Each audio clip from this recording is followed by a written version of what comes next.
নমস্কাৰ শ্ৰোতা বন্ধুসকল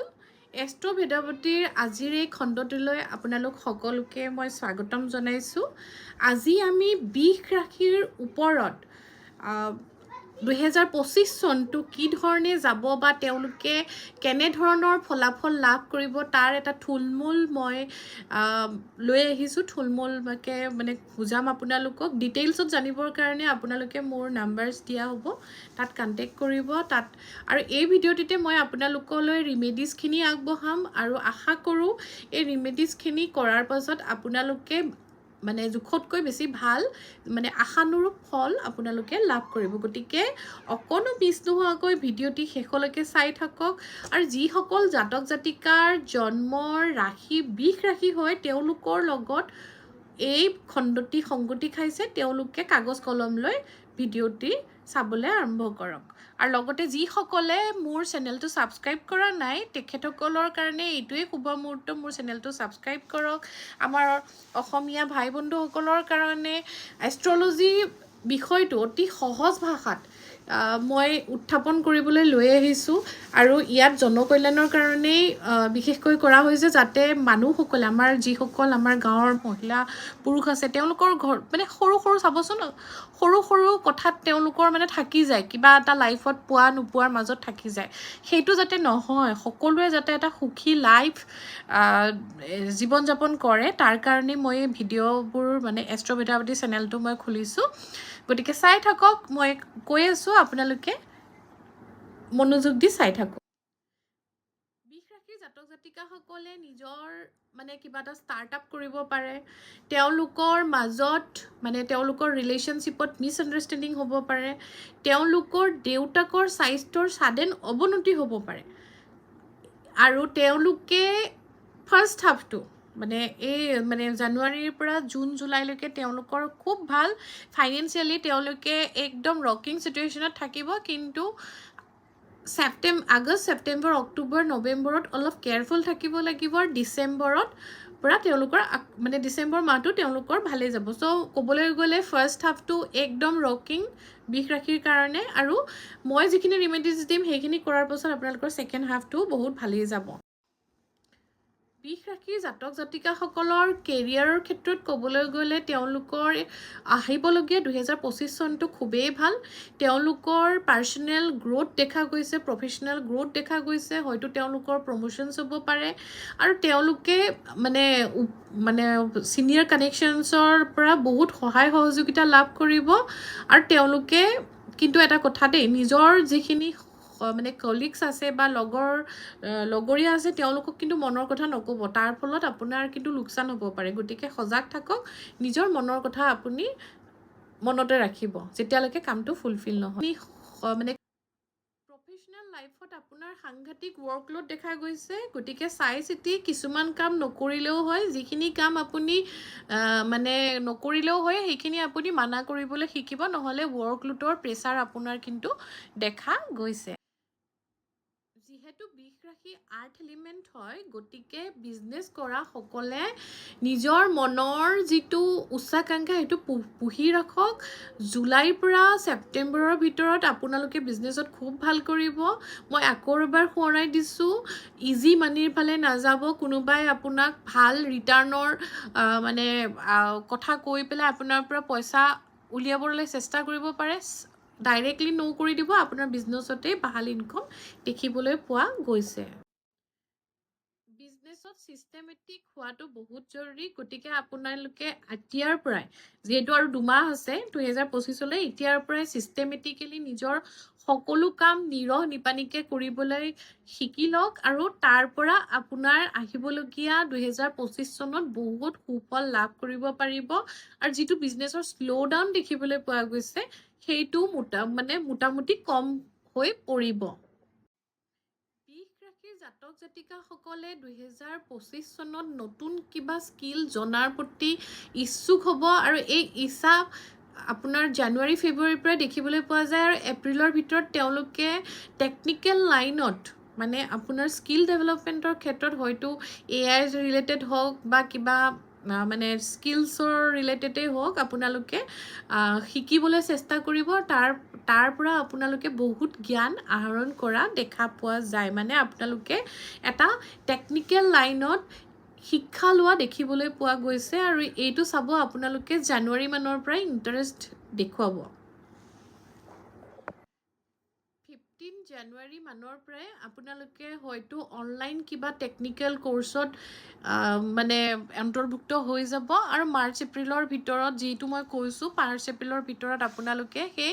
পাৰ্টিকুলাৰ যিটো টেকনিকেল ৰিলেটেড কোৰ্চ সেইটোত আপুনি এক্সপাৰ্ট হৈ যাব মানে আপোনালোকে আৰু এটা নিজৰ কোৱালিফিকেশ্যনত এড অন কৰা দেখিবলৈ পোৱা গৈছে আৰু তাৰ উপৰিঞ্চি আপোনালোকতো কম্পিটিটিভ নেচাৰৰ হয়ে আৰু 2025 চনত আপোনালোকক আৰু কম্পিটিটিভ নেচাৰৰ দেখিবলৈ পোৱা গৈছে যাৰ ফলত আপোনাৰ প্ৰফেশ্যনেল গ্ৰ'থ বা কেৰিয়াৰ গ্ৰ'থ বহুত ভাল দেখা যায় ষ্টুডেণ্টছবিলাকৰ কাৰণেও বহুত ভাল দেখিবলৈ পোৱা গৈছে তেওঁলোকে বহুত ভাল ফলাফল অহা বছৰ 2025 চনত লাভ কৰিব মুঠতে ছিষ্টেমেটিক হওক ধৈৰ্য ধৰি থাকক আৰু খুব মনোযোগেৰে পঢ়ক আপোনালোকৰ কাৰণে আহিবলগীয়া 2025 চনটো খুবেই ভাল ষ্টুডেণ্টছবিলাকৰ ক্ষেত্ৰত আৰু সেইটোৱেই মই ক'ব বিচাৰিছোঁ ফাইনেন্সিয়েলৰ ক্ষেত্ৰত ক'বলৈ গ'লে মানে আপোনাৰ ইনকমৰ ক্ষেত্ৰত ক'বলৈ গ'লে 2025 চনটো বিষ ৰাশিৰ জাতক জাতিকাসকলৰ কাৰণে খুবেই ভাল যিসকল ছ'চিয়েল মিডিয়াৰ লগত জড়িত বা মোৰ নিচিনাকৈ ইউটিউব চেনেল খুলিছে বা ধৰক আপোনাৰ ইনষ্টা বা তেনেকুৱা ধৰণৰ ছ'চিয়েল মিডিয়াৰ পৰা আপোনালোকে ভাল ইনকম কৰিব তাৰ উপৰিঞ্চি আপোনালোকে যিসকলে টিচিঙৰ লগত আছে সেইফালৰ পৰাও ভাল ইনকম কৰিব মানে আপোনালোকৰ এটা ইনকমেই নাথাকিব শ্বেয়াৰ মাৰ্কেট কোচিং আদি বেলেগ বেলেগ চ'ৰ্চৰ পৰাও আপোনালোকে জানুৱাৰীৰ পৰা জুনলৈ এটা ভাল পইচা ইনকম কৰা দেখিবলৈ পোৱা গৈছে গতিকে লাগি থাকক ফাইনেন্সৰ ক্ষেত্ৰত জুলাইৰ পৰা আগষ্ট মাহলৈ অলপ শ্ল' ডাউন দেখিবলৈ পোৱা যায় আৰু এই সময়ছোৱাত আপুনি ভাগি নপৰিব কাৰণ সকলো সময়ে যে একে হ'ব তেনেকুৱা কোনো কথা নাই আৰু এই সময়ছোৱাত হয়তো কোনোবাই আপোনাৰ পৰা প্ৰলোভন দিব বা সকলোৰে ক্ষেত্ৰত দেই বিষ ৰাশি জাতক জাতিকাসকলৰ মানে জুলাইৰ পৰা আগষ্ট ছেপ্টেম্বৰৰ ভিতৰত নিজৰ ৰিলেটিভেই হওক বা কোনোবাই হওক যদিহে আপোনাক এইটো কয় যে আপোনাৰ ভাল ৰিটাৰ্ণ আহিব বা এনেকুৱা স্কিম কয় বা ট্ৰেডিং কয় সেইবিলাকৰ পৰা সাৱধান থাকক ইয়াত যোনে ইনভেষ্ট কৰিব তাৰ কিন্তু পইচা ঘূৰি নাহে সেইটো বাৰে বাৰে কৈছোঁ সাৱধান থাকক আৰু লগতে এই ভিডিঅ'টি বাকী সকলকো শ্বেয়াৰ কৰক প্ৰেমিকাসকলৰ কাৰণে 2025 চনটো খুবেই ভাল দেখা গৈছে তেওঁলোকৰ মানে যিটো গতানুগতিক লাইফ তেওঁলোকৰ মৰম চেনেহত কোনো কমি দেখিবলৈ পোৱা নাযায়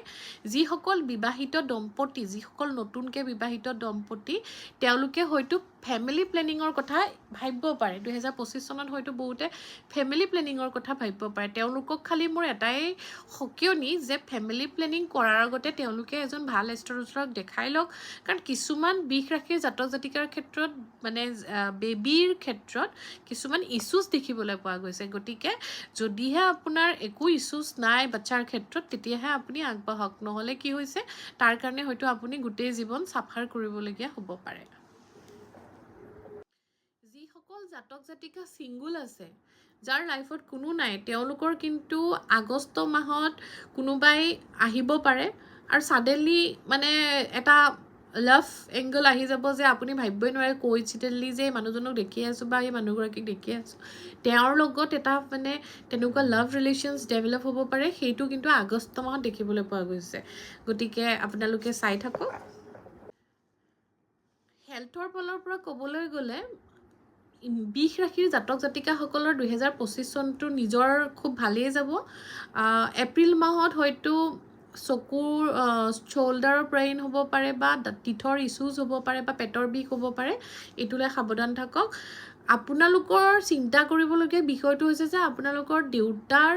স্বাস্থ্যৰ অৱনতি হ'ব পাৰে গতিকে দেউতাৰ স্বাস্থ্যৰ প্ৰতি আপোনালোকে চকু ৰাখক এতিয়াৰ পৰাই তেওঁলোকৰ ব্লাড প্ৰেছাৰ চুগাৰ আদি মনিটৰ কৰক কাৰণ অহা বছৰটো আপোনাৰ দেউতাৰ স্বাস্থ্যৰ অৱনতিহে দেখিবলৈ পোৱা